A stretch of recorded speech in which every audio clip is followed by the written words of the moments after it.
السلام علیکم ورحمۃ اللہ وبرکاتہ۔ الحمد للہ نحمده ونستعینه ونستغفره ونؤمن به ونتوکل علیہ ونعوذ باللہ من شرور انفسنا ومن سیئات اعمالنا من يهده الله فلا مضل له ومن يضلله فلا هادي له ونشهد أن لا إله إلا الله وحده لا شريك له ونشهد أن سيدنا وسندنا وحبيبنا ومولانا محمدا عبده ورسوله أما بعد فقد قال الله تبارك وتعالى أعوذ بالله من الشيطان الرجيم بسم الله الرحمن الرحيم اقرأ باسم ربك الذي خلق الإنسان من علق اقرأ وربك الأكرم الذي علم بالقلم علم الإنسان ما لم يعلم وقال النبي صلى الله عليه وسلم طلب العلم فريضة على كل مسلم أو كما قال عليه الصلاة والسلام صدق الله العظيم رب اشرح لي صدري ويسر لي أمري واحلل عقدة من لساني يفقه قولي اللهم صل على سيدنا محمد وعلى آل سيدنا محمد وبارك وسلم اللهم صل على سيدنا محمد وعلى آل سيدنا محمد وبارك وسلم اللهم صل على سيدنا محمد وعلى آل سيدنا محمد وبارك وسلم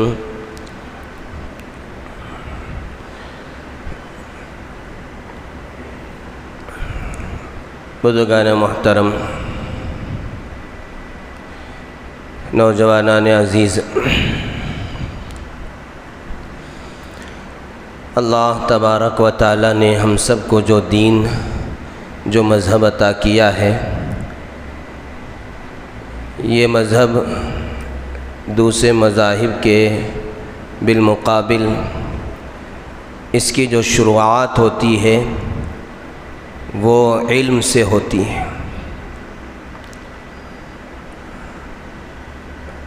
ہمارے اسلام کی دو بنیادیں ہیں، ایک ایمان ہے اور دوسرا اعمال ہے۔ مشہور حدیث ہے، آپ سب نے بھی مکتب میں پڑھا ہوگا، سنا ہوگا، بنی الاسلام علی خمس، کہ اسلام کی بنیاد 5 چیزوں پر ہے۔ اس میں پہلی چیز شہادت لا الہ الا اللہ، یعنی ایمان ہے۔ دوسری چیز نماز ہے، زکوٰۃ ہے، رمضان کے روزے ہیں اور حج ہیں۔ ایمان اور اعمال، یہ 2 اسلام کی بنیاد ہیں۔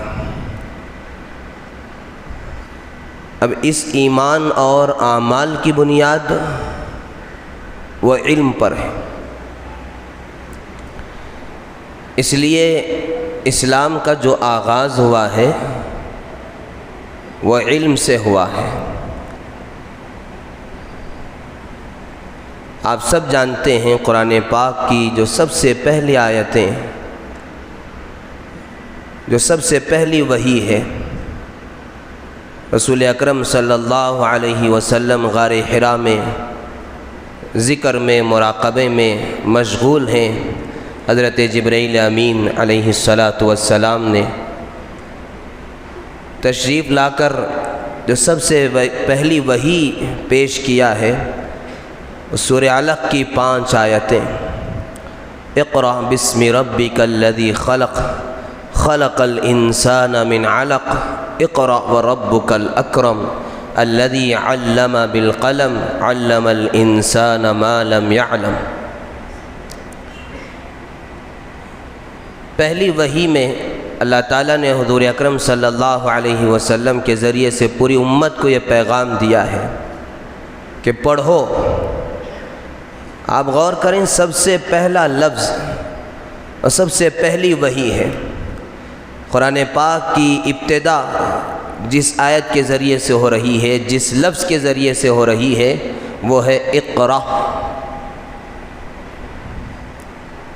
اسلام میں نماز ہے، عقائد ہیں، روزے ہیں، زکوٰۃ ہے، حج ہے، جہاد ہے، بہت سارے اعمال ہیں۔ ان میں سے کسی کا پہلے حکم نہیں دیا گیا۔ سب سے پہلا حکم، سب سے پہلی وحی، ہم سب کو غور کرنا چاہیے اس پر کہ کتنی اہمیت کا حامل ہے کہ سب سے پہلا لفظ ہے اقرأ، پڑھو۔ یعنی مسلمانوں کو بالخصوص قرآن کے پڑھنے والوں کو سب سے پہلا حکم یہ دیا جا رہا ہے کہ پڑھو۔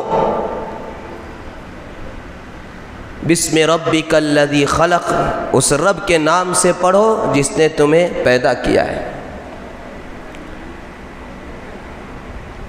خلق الانسان من علق، انسان کو کس سے پیدا کیا؟ کس چیز سے پیدا کیا؟ جمے ہوئے خون کے لوتھڑے سے پیدا کیا۔ پھر کہا اقرأ، دوبارہ حکم دیا پڑھو۔ اور ربک الاکرم، تمہارا رب بہت اکرام کرنے والا ہے، بہت کرم کرنے والا ہے۔ الذی علم بالقلم، جس پروردگار نے قلم کے ذریعے سے سکھایا۔ علم الانسان ما لم یعلم، اور انسان کو وہ سکھایا جو وہ نہیں جانتا تھا۔ تو ان آیات میں ہمیں غور کرنا چاہیے کہ قرآن پاک کی سب سے پہلی وحی، اور اس میں حکم دیا جا رہا ہے کہ پڑھو۔ اور افسوس یہ ہے کہ امت مسلمہ آج تعلیم کے سلسلے میں دوسرے طبقوں کے مقابلے میں پیچھے ہے۔ جس امت کو سب سے پہلا حکم یہی دیا گیا تھا کہ پڑھو، اور آج ہم پڑھنے کے لیے تیار نہیں ہیں۔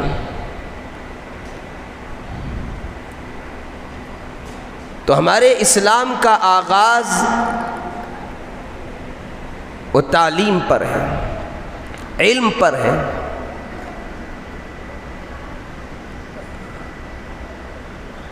اللہ کے نبی صلی اللہ علیہ وسلم کو اللہ نے آخری نبی بنایا، اور اس امت کو آخری امت بنایا ہے۔ تو اللہ تعالیٰ نے اس امت کی ترقی کے لیے، بلندی کے لیے دو چیزیں عطا کی، ایک ہے ایمان اور دوسرا ہے علم۔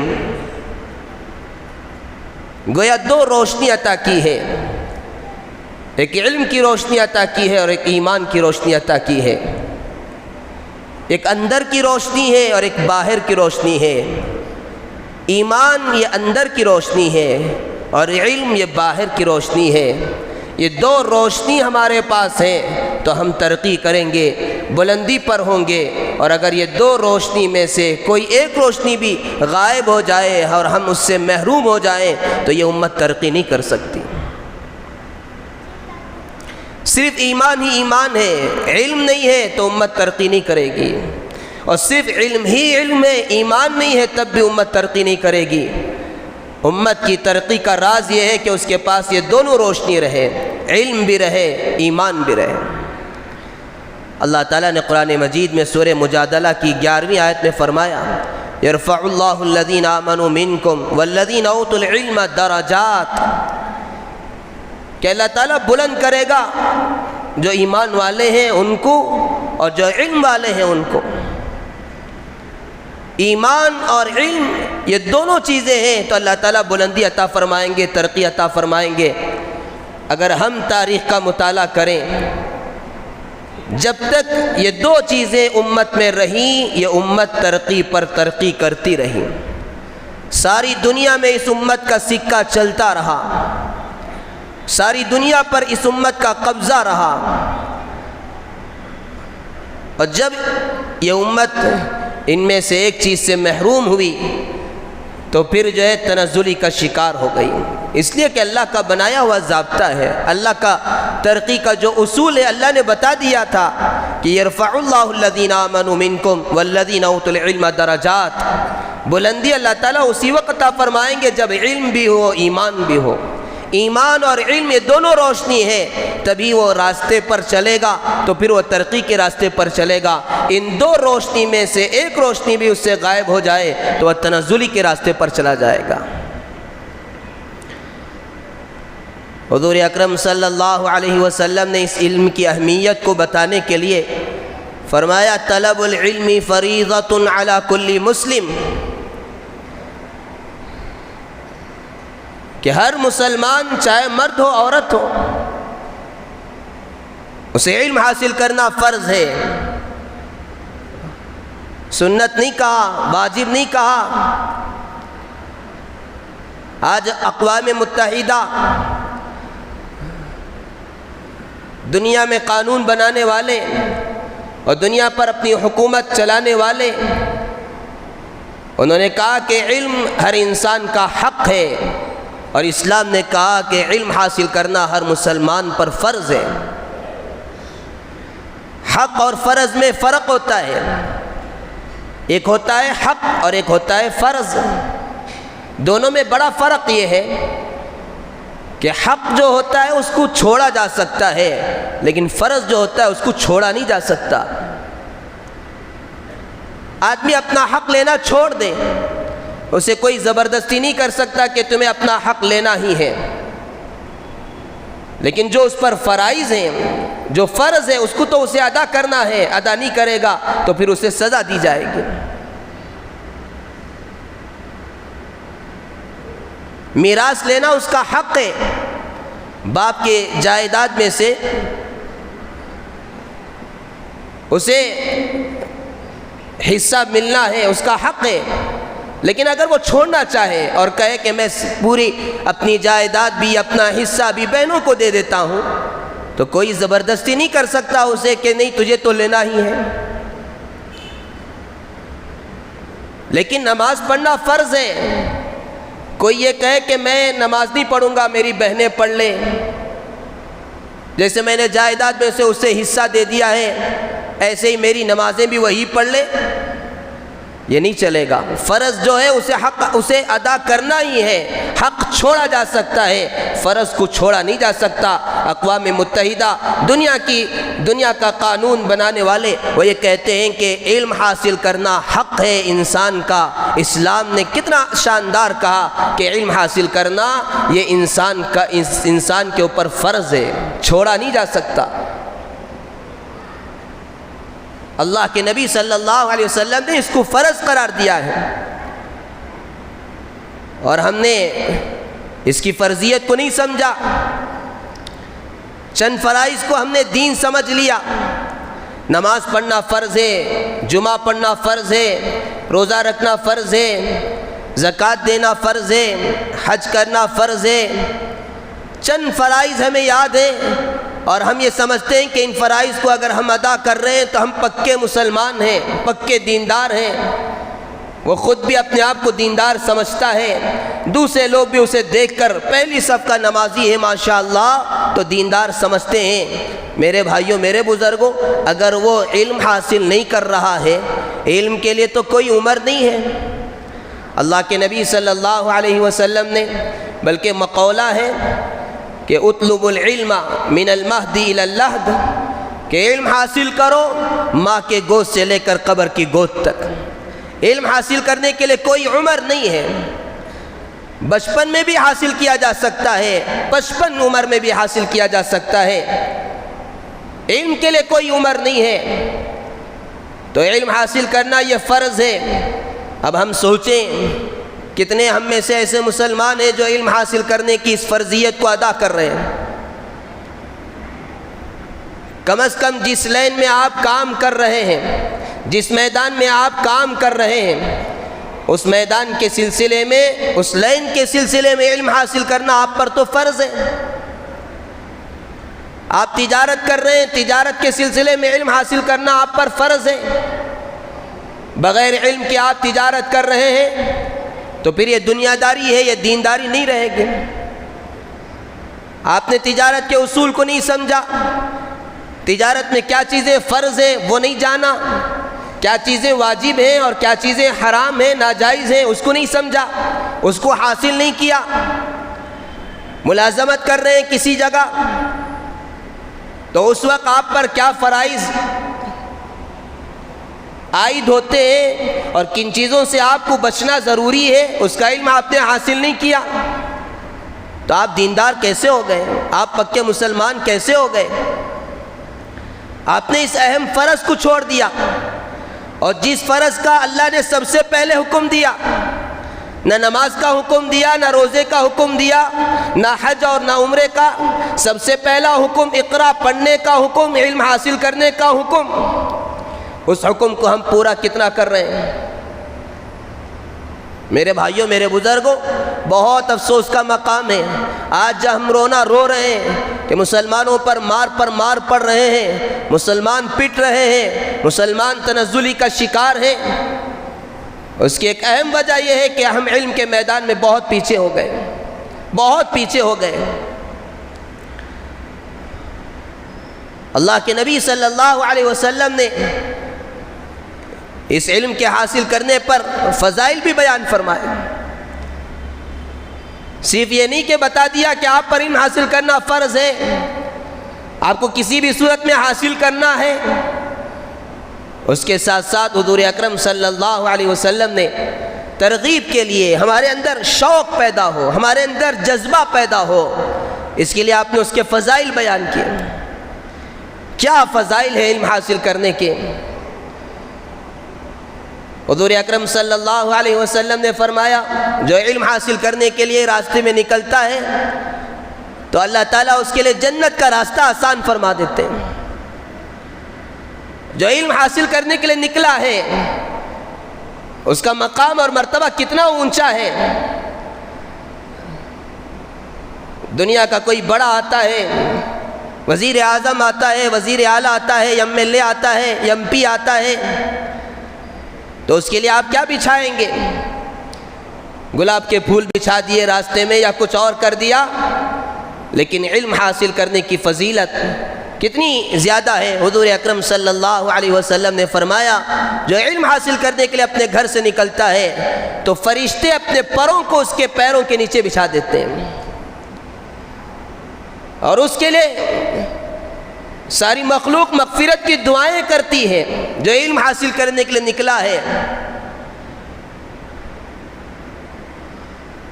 یہاں تک کہ فرمایا مچھلیاں پانی کے اندر بھی اور دوسری مخلوق اپنے اپنے بلوں میں، اپنے اپنے گھروں میں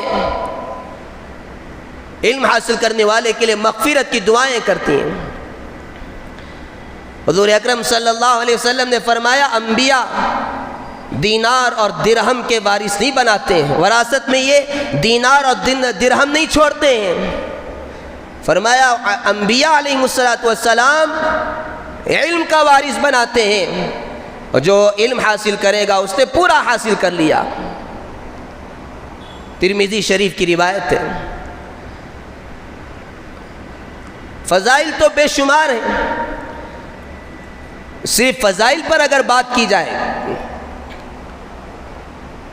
تو وقت ہمارا پورا نکل جائے گا، اس لیے قرآن پاک کی 2 آیتیں اور 2 حدیثیں اس وقت آپ کے سامنے رکھی گئی ہیں۔ اسی سے آپ اندازہ لگا لیں کہ علم کا مقام اور مرتبہ کتنا زیادہ ہے، کتنی فضیلت ہے۔ اب سب سے بڑا اہم سوال ہو سکتا ہے آپ کے ذہنوں میں بھی پیدا ہوا ہوگا، اور ہونا چاہیے، چونکہ ماحول ایسا بنا ہوا ہے کہ بھئی حضرت جو آپ فضیلتیں بیان کر رہے ہیں قرآن کی اور حدیث کی علم پر، یہ کون سا علم ہے؟ اس لیے کہ ہم نے دو خانوں میں علم کو بانٹ دیا ہے، ایک دین کا علم ہے اور ایک دنیا کا علم ہے۔ ہم نے علم کو تقسیم کر دیا، بانٹ دیا کہ یہ عصری علوم ہے اور یہ دینی علوم ہے۔ مدارس میں پڑھایا جاتا ہے تو وہ دینی علوم ہے، اسکول اور کالجوں میں پڑھایا جا رہا ہے تو وہ دنیاوی علوم ہے۔ اب فضیلت کس پر ہے؟ میرے بھائیوں، میرے بزرگوں، یہ بات تو بالکل صاف ہے، واضح ہے کہ جو دینی علم ہے اس پر تو یہ فضیلت صادق آتی ہی ہے، اس میں تو کسی کو کوئی اشکال نہیں، کوئی اعتراض نہیں، اس لیے کہ قرآن و حدیث کا علم ہے۔ ہم یہی سمجھتے ہیں کہ یہ اصل علم ہے۔ لیکن جو دنیاوی علوم ہے، کیا اس پر بھی یہ فضیلتیں صادق آئیں گی؟ کہ جو بچہ اسکول اور کالج میں پڑھنے کے لیے جا رہا ہے، کیا اس کے لیے بھی فرشتے اپنے پروں کو بچھائیں گے؟ کیا اس کے لیے بھی مخلوق مغفرت کی دعائیں کرے گی؟ کیا اس کے لیے بھی اللہ جنت کا راستہ آسان کر دیں گے؟ یہ بڑا اہم سوال ہے میرے بھائیوں، میرے بزرگوں۔ اس سوال کا جواب یہ ہے کہ اصل تو یہی ہے کہ ہم نے یا ہم سے پہلے والوں نے علم کو تقسیم کر دیا۔ علم تو ایک ہی ہے، علم تو ایک ہی ہے، صرف علم کی حقیقت کو سمجھنا ہے۔ علم کس کو کہتے ہیں اور علم کا فائدہ کیا ہوتا ہے؟ علم کہتے ہیں کہ جس کے ذریعے سے، جس کو حاصل کر لینے کے بعد اسے اپنے پیدا کرنے والے خالق کی پہچان ہو جائے، وہ اپنے اللہ کو پہچان لے، اللہ کے احکام کو جان لے، اپنی حقیقت کو اپنی اسے پہچان ہو جائے، معاشرے میں اور کائنات میں جو چیزیں ہیں اس کی پہچان ہو جائے، اسی کو علم کہتے ہیں۔ اگر یہ فائدہ آپ کو دنیاوی علوم سے بھی حاصل ہو رہا ہے تو پھر وہ علم ہے، اور اگر یہ فائدہ آپ کو دینی علم حاصل کرنے کے باوجود حاصل نہیں ہو رہا ہے تو وہ علم نہیں ہے۔ علم کہتے ہی ہیں اس کو جس کے ذریعے سے پروردگار ہم سب کے خالق و مالک اللہ کی پہچان ہو جائے۔ اللہ نے پہلا جو حکم دیا اقرا، فرمایا بسم ربک الذی خلق، اس رب کے نام سے پڑھو۔ صرف پڑھنا نہیں بلکہ اپنے رب کے نام سے پڑھو، اپنے رب کے پہچان ہونا چاہیے۔ دنیاوی علوم ہے اور یہ دینی علوم ہے۔ مدارس میں پڑھایا جانے والا علم دینی علوم، اسکول اور کالجوں میں پڑھایا جانے والا علم وہ دنیاوی علوم۔ سائنس پڑھایا جا رہا ہے تو ہم یہ سمجھتے ہیں کہ یہ دنیا کا علم ہے، میتھس پڑھایا جا رہا ہے ہم سمجھتے ہیں کہ دنیا کا علم ہے۔ اب بعض اسکولوں میں جہاں مسلمانوں کی مینجمنٹ میں اسکول چل رہے ہیں وہاں اب تھوڑی ترقی ہوئی ہے کہ دینیات کے نام پر ایک گھنٹی رکھی جاتی ہے، وہاں ایک عالم ایک حافظ جا کر ان بچوں کو کچھ دینیات پڑھاتے ہیں۔ ماسٹر آ کر انگلش پڑھاتا ہے، میتھس پڑھاتا ہے، سائنس پڑھاتا ہے، بچہ یہ سمجھتا ہے کہ یہ دنیاوی علوم ہے، اور ایک استاد ایک عالم حافظ آ کر پڑھاتا ہے، بچے یہ سمجھتے ہیں کہ یہ دینی علم ہے۔ میرے بھائیوں، میرے بزرگوں، اس نظریے نے امت کو بڑا نقصان پہنچایا ہے، اس تقسیم نے امت کو بڑا نقصان پہنچایا ہے۔ اور جب یہ تقسیم کر دی گئی اور جس کی وجہ سے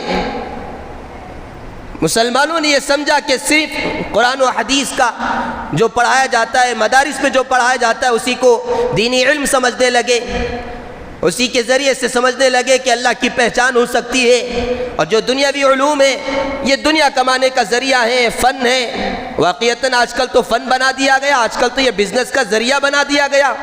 اسکول اور ہاسپٹل یہ بہترین دنیا میں بزنس کا ذریعہ بن چکے ہیں۔ لیکن میرے بھائیوں، میرے بزرگوں، حقیقت یہ ہے کہ یہ بزنس کا ذریعہ نہیں ہے، یہ خدمت ہے، بہت بڑی خدمت ہے۔ خاص کر یہ دو میدان، علم کا میدان ہے، تعلیم کا میدان ہے، اور طب کا میدان ہے، میڈیکل کا میدان ہے۔ یہ دو میدان خاص کر خدمت کے تھے۔ لیکن آج عیسائیوں نے، یہودیوں نے، جن کے دل میں صرف مادی چیزوں کی محبت تھی، انہوں نے جہاں دوسرے چیزوں کو بزنس کا ذریعہ بنایا، وہاں ان اسکولوں کو، کالجوں کو اور اسی طرح ہاسپٹلز کو بھی بزنس کا ذریعہ بنایا۔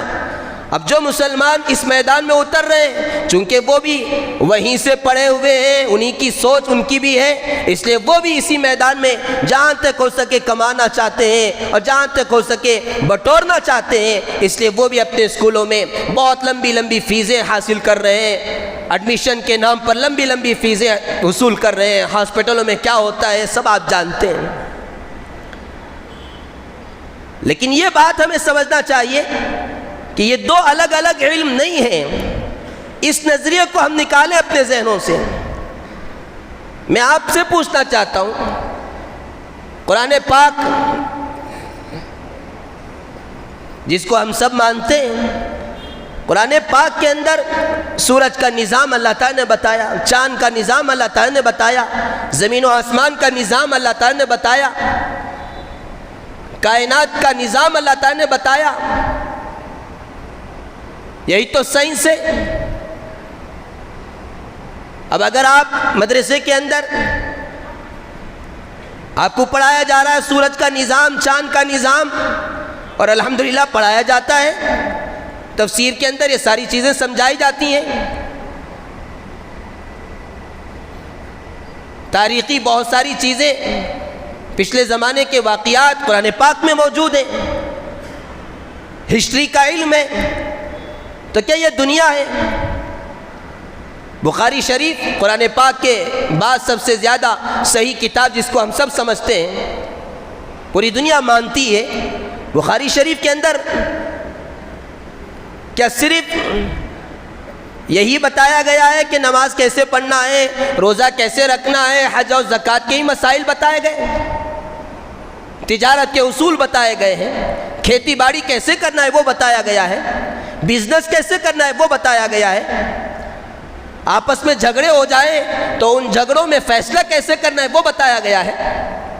ہدایہ ایک کتاب ہے جس کی 4 جلدیں ہیں، کوئی عالم اس کتاب کو پڑھے بغیر عالم نہیں بن سکتا، وہ ہر عالم کو کتاب پڑھائی جاتی ہے، اس کی 4 جلدیں ہیں۔ اگر ہم نے جو تقسیم کی ہے اس تقسیم کے مطابق اگر ہم دیکھیں گے تو صرف پہلی جلد ہے جس کے اندر عبادات کو بیان کیا گیا ہے، باقی 3 جلدوں کے اندر معاملات کو بیان کیا گیا، معاشرت کو بیان کیا گیا، تجارت کے اصول بتائے گئے، کتاب البیوع ہے، اس کے اندر صرف یہ نہیں بتایا گیا کہ تمہیں دکان چلانا ہے تو کون سی فاتحہ پڑھنا ہے، فیکٹری چلانا ہے تو کون سی دعا پڑھ کر پھونک کر بیٹھنا ہے، نہیں، اس کے اندر اصول بتائے گئے۔ کتاب الطب ہے، میڈیکل کے سلسلے میں حضور اکرم صلی اللہ علیہ وسلم نے جو گائیڈ لائنز بتائے ہیں پوری دنیا کے لیے، وہ ساری چیزیں اس کے اندر موجود ہیں۔ اب بخاری شریف پڑھنے والا، ہدایہ پڑھنے والا، کیا وہ دنیاوی علوم پڑھ رہا ہے؟ میرے بھائیوں، میرے بزرگوں، علم ایک ہی ہے۔ یہ تقسیم جو کر دی گئی، یہ نظریہ جو بنا دیا گیا، جس کی وجہ سے مسلمانوں کا بڑا نقصان ہوا ہے۔ حضور اکرم صلی اللہ علیہ وسلم سے لے کر 1400 سال تک، 14 سنچوری تک سارے علوم پڑھائے جاتے تھے، اور سارے علوم مسلمان پڑھتے تھے۔ وہاں کوئی تقسیم نہیں تھی کہ یہ علم دینی علم ہے، یہ دنیاوی علوم ہے، اس طرح کی کوئی تقسیم نہیں تھی۔ مسلمان سارے علوم پڑھتے تھے، اور تقسیم نہ ہونے کی وجہ سے اور یہ نظریہ نہ ہونے کی وجہ سے ایک محدث جو ہوتا تھا وہ بھی دیندار ہوتا تھا، ایک ڈاکٹر جو ہوتا تھا وہ بھی دیندار ہوتا تھا، ایک مفسر دیندار ہوتا تھا تو وہاں انجینئر بھی دیندار ہوتا تھا۔ ہر علم کے ماہر بنتے گئے، اور مسلمانوں کے پاس ایمان بھی تھا، علم بھی تھا۔ جیسے ہم نے شروع میں عرض کیا کہ یہ دو ترقی کے اصول اللہ نے بتائے کہ ایمان بھی ہو، علم بھی ہو، تو مسلمان ترقی کریں گے۔ 14 سنچری تک برابر مسلمان ترقی کرتے رہے، پوری دنیا کے اندر مسلمانوں کا سکہ چلتا رہا، مسلمان آگے بڑھتے جا رہے تھے، ہر علم کے ماہر موجود تھے۔ اندلس میں دیکھیں، اسپین میں دیکھیں، بڑی بڑی یونیورسٹیاں قائم تھیں، اور علم حاصل کرنے کا شوق مسلمانوں کے اندر کوٹ کوٹ کر بھرا ہوا تھا۔ پوری دنیا کے اندر کوئی بھی علم تھا تو اس کو مسلمان حاصل کرنے کی کوشش کرتے تھے۔ بیت الحکمہ ایک بڑی زبردست یونیورسٹی اور بہت بڑا دین کا کام، بہت بڑا علم کا کام تھا، بہت بڑا ادارہ تھا۔ بیت الحکمہ میں دنیا کے سارے ماہرین کو جمع کیا گیا تھا، اور دنیا کے سارے اسکالرز کو جمع کیا گیا تھا، بڑی بڑی تنخواہیں انہیں دی جاتی تھی، بڑی بڑی تنخواہیں دے کر ان کا صرف کام یہ تھا کہ پوری دنیا کے اندر جہاں بھی علم ہے، جو کون سی بھی زبان میں ہے، اس کو حاصل کرنا ہے، اس کو حاصل کرنے کے بعد اس کو عربی میں ٹرانسفر کرنا ہے، عربی میں ٹرانسلیٹ کرنا ہے، اس کا ترجمہ عربی میں کرنا ہے۔ یونانی جو علم تھا وہ مسلمانوں کا نہیں تھا، لیکن مسلمانوں نے اس کو حاصل کیا اور ساری کتابیں ان کی عربی میں ٹرانسلیٹ کی۔ ہندوستان کے اندر اس وقت وہاں سے علماء آئے اور یہ سارے کام علماء کر رہے تھے، وہاں سے علماء آئے اور یہاں آنے کے بعد یہاں ایک کتاب تھی بہت مشہور، بہت مقبول، کلیلہ دمنہ کے نام سے، جس کو مدارس کے اندر پڑھایا جاتا ہے۔ بعض مدارس کے اندر مستقل نصاب میں داخل ہے، بعض مدارس کے اندر نہیں ہے، علماء پڑھتے ہیں اس کتاب کو، عربی کے اندر آج موجود ہے، لیکن وہ اصل میں ہندوستان میں تھی اور سنسکرت زبان میں تھی، اور کوئی ایسی کتاب نہیں ہے جس کے حاصل کیے بغیر مسلمان ترقی نہیں کر سکتے، اور اگر حاصل نہیں کیا جائے تو مسلمانوں کو بڑا نقصان ہوگا، ایسی کوئی بات نہیں تھی۔ چند واقعات تھے، قصے کہانیاں تھی۔ ہندوستان میں آئے اور انہوں نے کہا کہ یہاں کے راجہ سے کہا کہ یہ کتاب ہم لے کر جانا چاہتے ہیں، راجہ نے اجازت نہیں دی، اس نے کہا کہ ہم اس کی اجازت نہیں دیں گے۔ پھر وہاں سے یہ تقاضا کیا گیا کہ کم از کم اس بات کی اجازت دی جائے کہ جب یہ کتاب پڑھی جاتی ہے اس مجلس میں ہم بیٹھ کر سن لیں گے۔ تو راجہ نے اجازت دی، ٹھیک ہے، رات میں مجلس میں وہ کتاب پڑھی جاتی تھی، اجازت دے دی کہ تم رات میں بیٹھ کر مجلس میں بیٹھ کر اس کتاب کو سن سکتے ہو، لے کر نہیں جا سکتے۔ چنانچہ اسلامی حکومت کے جو بادشاہ تھے انہوں نے ایسے ماہرین کو بھیجا جو سن کر یاد رکھ لیتے تھے۔ بعضوں کے اندر یہ صلاحیت اللہ نے رکھی ہے جو سن کر یاد رکھ لیتے ہیں، بعضوں کے اندر دیکھ کر یاد رکھنے کی صلاحیت ہوتی ہے، تو جو سن کر یاد رکھ لیتے تھے ان ماہرین کو بھیجا۔ وہ ماہرین یہاں تشریف لائے، انہوں نے رات کی مجلسوں میں بیٹھا، سنتے تھے، اور سننے کے بعد جب کمرے میں جاتے تھے تو رات میں بیٹھ کر پوری جو چیزیں انہوں نے سنی ہے اس کو لکھ لیتے تھے۔ اس طرح انہوں نے پوری کتاب سنی، کلیلہ دمنہ پوری کتاب سنی، سنسکرت زبان کو پہلے حاصل کیا، سنسکرت زبان نہیں جانتے تھے، سنسکرت زبان یہاں آ کر انہوں نے سیکھا، اور اس کے بعد پھر اس کتاب کو عربی میں منتقل کیا حجاج ابن یوسف کے زمانے میں، اور مختلف زبانوں میں یہ کتاب منتقل کی گئی، ٹرانسلیٹ کی گئی، لیکن سب سے زیادہ فصیح زبان میں جو منتقل ہوئی ہے وہ عربی میں ہے۔ اتنا علم کا شوق تھا۔ یہ کوئی ایسی کتاب نہیں ہے جیسے میں نے عرض کیا کہ اس کے بغیر مسلمانوں کی ترقی نہیں ہو سکتی، ایسی کوئی کتاب نہیں تھی، کہانیاں تھی، قصے تھے، لیکن مسلمانوں کے اندر علم حاصل کرنے کا شوق اتنا زیادہ تھا کہ اس کو بھی انہوں نے نہیں چھوڑا، اس کو بھی حاصل کیا۔ اس زمانے میں انڈیا کے اندر اور چائنا کے اندر میکس زبردست اس کے ماہرین تھے، چنانچہ وہاں سے علماء آئے اور یہاں انہوں نے میکس سیکھا اور پھر اس پہ ترقی کی۔ الجبرا وغیرہ کو دنیا کے سامنے کون پیش کیا ہے؟ مسلمانوں نے، علماء نے پیش کیا ہے، جس کو دنیا نہیں جانتی تھی۔ میرے بھائیوں میرے بزرگوں، جب تک مسلمانوں کے پاس یہ دونوں چیزیں تھیں، ایمان بھی تھا، علم بھی تھا، مسلمان ترقی کرتے گئے۔ اور پھر 14 سنچری کے بعد کیا ہوا، کیسے حالات آئے، انشاءاللہ تعالیٰ اگلے جمعہ اس پر روشنی ڈالی جائے گی۔ آپ اس بات کو اچھی طرح سمجھیں، اور بالخصوص جو لوگ 1:30 بجے کے بعد، 1:15 بجے کے بعد آتے ہیں، ان کو تو ہماری باتیں سمجھ میں نہیں آئے گی، کچھ باتیں سمجھ میں آئے گی، کیا کہ حضرت جو ہے تعلیم کے بارے میں بول رہی ہیں، اسکول میں داخلے کے بارے میں بول رہی ہیں، شاید بس اتنا ہی سمجھیں گے۔ ہماری ترقی اور تنزلی کا راز سمجھا رہا ہوں، تاریخ کے اوراق کو آپ کے سامنے لا رہا ہوں کہ مسلمانوں کی جو ترقی تھی تو کیوں تھی، کیا وجہ سے تھی، اس کو آپ سمجھیں اور سمجھیں گے، اور انشاءاللہ ایک وقت آئے گا، ابھی الحمدللہ بڑا انقلاب آ رہا ہے، بڑا انقلاب آ رہا ہے۔ جیسے کہا جاتا ہے ہر شر کے اندر اللہ نے خیر کو رکھا ہے، ہمیں تو خیر ہی کو تلاش کرنا ہے۔ بیدک الخیر، اللہ کے ہاتھ میں، اللہ کے قبض قدرت میں خیر ہی خیر ہے۔ بظاہر ہمیں شر نظر آتا ہے، لیکن اللہ نے اس کے اندر بھی خیر رکھا ہے۔ اب دیکھیے ہمیں جو شر نظر آ رہا ہے کہ مختلف حکومتیں، خاص کر یو پی میں، آسام میں، مدارس کو انہوں نے بند کیا، بند کرنے کی کوششیں کر رہے ہیں، بلڈوزر چلا رہے ہیں، یہ شر ہے یقیناً۔ اس ملک کے اندر، ہمارے اس ریاست کے اندر بھی کچھ لوگوں نے کہا تھا کہ ہماری حکومت بنے گی تو یہاں کے مدارس کو بند کر دیا جائے گا۔ اللہ کا کرم ہے، اللہ کا احسان ہے، اللہ نے حفاظت فرمایا ہے، اللہ ہمیشہ محفوظ رکھے۔ لیکن میرے بھائیوں میرے بزرگوں، یہ شر ہمیں نظر آ رہا ہے، اس کے اندر بھی خیر ہے۔ الحمدللہ یہ صورتحال پیدا ہونے کے بعد اب بہت سارے مدارس کے اندر، چاہے دارالعلوم دیوبند ہو جو دنیا کا سب سے بڑا گویا علم کے لیے مرکز سمجھا جاتا ہے، ایشیا کا سب سے عظیم الشان دینی درسگاہ ہے دارالعلوم دیوبند، وہاں سے بھی اعلان کیا گیا کہ ہم بھی اب جو ہے یہاں انگلش بھی پڑھائیں گے، میتھس بھی پڑھائیں گے۔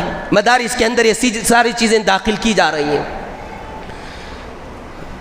اور یہ نئی ویس کے ذریعے سے مختلف مدارس میں بچوں کو SLC کرایا جا رہا ہے، سیکنڈ PUC کرایا جا رہا ہے، ان کو ایک جگہ حافظ عالم بھی بنایا جا رہا ہے، اس کے ساتھ یہ علوم بھی پڑھائے جا رہے ہیں۔ اور اسکولوں کے اندر بھی آپ دیکھیں، پہلے تو اسکولوں کے اندر دینیات کے نام پر کوئی کلاس نہیں ہوتی تھی، خاص کر دینیات کے نام پر کوئی گھنٹی نہیں ہوتی تھی۔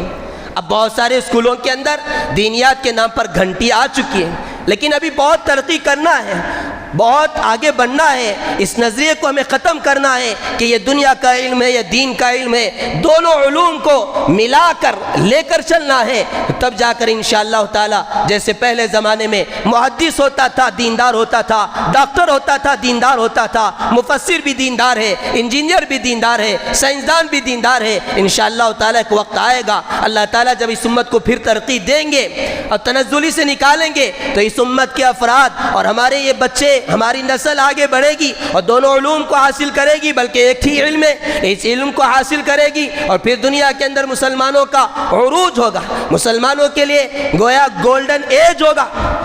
میرے بھائیوں میرے بزرگوں، آئندہ جمعہ انشاءاللہ بتاؤں گا 14 سنچری سے پہلے یورپ کے اندر کیا حالات تھے، علم کے وہ کتنے بڑے دشمن تھے، کتنے سائنسدانوں کو انہوں نے قتل کیا۔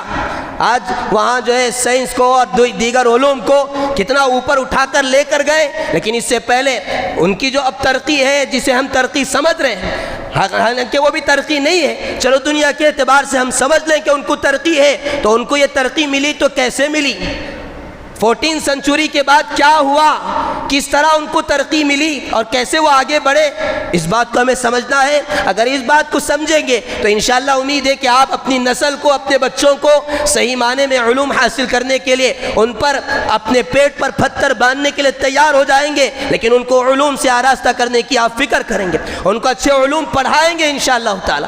اس لیے ضرورت ہے کہ ہم علم کی اہمیت کو سمجھیں، قرآن پاک کا جو سب سے پہلا حکم ہے اقرا، اس کو ہم سمجھنے کی کوشش کریں۔ اس لیے گزارش کرتا ہوں، سب سے گزارش ہے، عاجزانہ گزارش ہے کہ انشاءاللہ تعالیٰ ایک انقلاب آ رہا ہے، اللہ تعالیٰ اس انقلاب کا آپ کو حصہ بنائے۔ اگر آپ چاہتے ہیں کہ اس کا حصہ بنے تو یہ جمعہ کے بیانات کو غور سے سنیں، اور غور سے سننے کے لیے پہلے آئیں، 1:30 بجے کے بعد آئیں گے۔ لوگوں کے گردنوں کو پھلانگتے ہوئے کتنی مرتبہ کہا جاتا ہے کہ اس طرح نہ آئے نہ آئے، کل قیامت کے دن بہت بڑی سخت سزا ہے اس پر، پھر بھی لوگ سمجھتے نہیں۔ ہمارے میں بہت پیار کے ساتھ اور عاجزانہ گزارش کرنا چاہتا ہوں کہ آئیں تو سب سے پہلے آئیں اور بیٹھ جائیں اپنی جگہ پر.